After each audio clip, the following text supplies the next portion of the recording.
Good afternoon, friends. It's Tuesday, May 12th, and time for a daily reflection. This week marks a milestone in the life of Shepherd of the Hills Lutheran Church. We turned 40. Actually, yesterday would have been the 40th anniversary of the first worship service. And I'm wondering, as I said in the Horn article back in early May, I'm wondering about the t-shirts that make their ads on my Facebook pages. 40. No one showed up. 40, and no one was invited. 40, the one that I was in quarantine.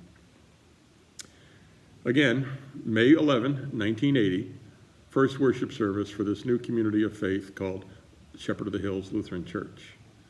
Let's go back in time with me a little bit to those days. As I understand the story, Pastor Merle Tollefson and family moved to Vacaville somewhere in late 1979 or early 1980 to begin yet another congregation. This was either the second or the third mission start for Pastor T, as he was called. His assignment was to find sheep for the new flock. Now, some of those sheep came from other folds, some had been inactive in church life, and some were new to the whole experience of church. Some of them came from St. Mark's Lutheran Church in Fairfield. Some of them came from Bethany Lutheran here in Vacaville. And I know at least one family that came from a Lutheran congregation in Napa. And I am sure that Pastor T found some others as he wandered around in the neighborhoods, knocking on doors and inviting people to become part of this new community of faith. I have a special appreciation for Pastor T and the work he did in those early days. I'm sure that he and May, his wife, and his family worshiped somewhere during those early months of knocking on doors and seeking sheep for the fold, but I'm not sure it was home for them. When I was called to develop Thanksgiving Lutheran in Santa Rosa, we worshiped at Faith Lutheran Church. And while Joan, Alex, and I enjoyed the time there, it wasn't home for us. Rather, it was a temporary shelter of faith until Thanksgiving began its worship services. I wonder also about the emotions that would have been running through Pastor T on the night before worship began. Most likely he had been in the chapel of Maggleby's funeral home and had imagined how Sunday worship would take place. He probably also spent time going through the various rooms that would become a nursery and a Sunday school room and an adult class, and he visualized what those activities would look like. I always get a grin when I think of the fact that worship of the risen Christ taking place in a funeral home, where the promise of the resurrection had often been shared and announced, although usually it was to the family of a recently deceased person. And how about the story of moving coffins around so that the children could gather for Sunday school classes? Just think of that. I wonder what would we think of doing the same thing today?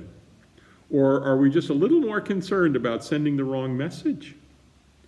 The minds of youngsters run in different directions. I realized that again after I had led a First Communion class, and with some of the young folks, one of those youngsters told me he would not be taking communion because he was thinking it was for zombies. I obviously was perplexed and questioned and puzzled, and I asked, "Why do you think that?" His response was an eye-opening moment. He said, "Because you said we would be eating the body of Jesus Christ, and only zombies eat bodies." I've had to rethink the language I use when talking about communion now, especially with kids. In those early days of life as Shepherd of the Hills, I'm sure that they were both busy and chaotic. Pastor T running the church from his home office, early stages of working from home, not quarantine, but working from home. Perhaps a small group of participants showing up early on Sunday to prepare the chapel.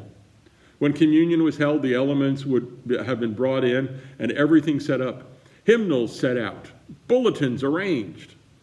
Where was that all-important coffee fellowship space? In the entryway or another casket room? Then after worship and education time, everything had to be packed up and put in storage for another week. a beehive of activity on a Sunday. This is our heritage. We are a people who gather to celebrate life. From the start, we have focused on the life in the midst and places of death. We come together, even as we now gather in our homes separately, and we boldly announce the death is not the final word. I think that is our mission, to go and proclaim that nothing can separate us from God's love and care. Pastor T was formally called to be the pastor of Shepherd of the Hills in January of 1981 when the congregation organized. He continued serving until he retired in August of 1986. This Sunday, not the way the Horn article said last Sunday, but this Sunday, we will celebrate our founding during the worship service that we have online. So please tune in and join us for this momentous day. You are invited. Forget the t-shirt. You are invited as we celebrate 40 years of ministry. I look forward to seeing you on Sunday in worship and in celebration.